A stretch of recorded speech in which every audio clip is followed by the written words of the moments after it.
இன்றைக்கி நம்ம வீடியோவில் ரொம்ப ஈஸி அண்ட் குவிக்காக அதுவும் டேஸ்டியான டிஃபன் சாம்பார் எப்படி பண்ணுறதுன்னு பார்க்கலாம். சூடான மெத்துன்னு இட்லிக்கு இந்த டிஃபன் சாம்பார் மேலே ஊற்றி சாப்பிடும் போது டேஸ்ட்டு வேறு லெவலில் இருக்கும்.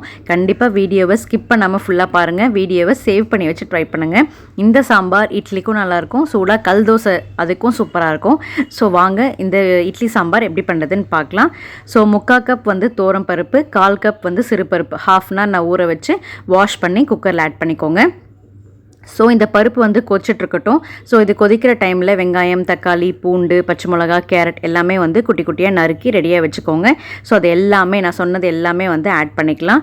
இதுக்கு ரொம்ப டேஸ்ட் அண்ட் வாசனை கொடுக்குறது இந்த கட்டி பெருங்காயம். ஸோ மறக்காமல் இந்த கட்டி பெருங்காயம் கொஞ்சம் ஆட் பண்ணிக்கோங்க.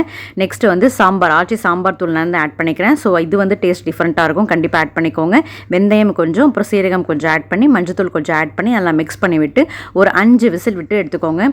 நல்லா பருப்பு நல்லா குயிக்காக சீக்கிரமாக வெந்துடும்.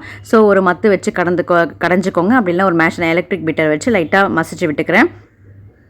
நெக்ஸ்ட்டு ரொம்ப திக்காக வேணும் அப்படின்னா நீங்கள் கொஞ்சமாக தண்ணி ஆட் பண்ணிக்கோங்க. இல்லை கொஞ்சம் மீடியமாக வேணும் அப்படின்னா உங்களுக்கு ஏற்ற மாதிரி நீங்கள் கன்சிஸ்டன்சி இந்த மாதிரி கடைஞ்சி ரெடியாக வச்சுக்கோங்க.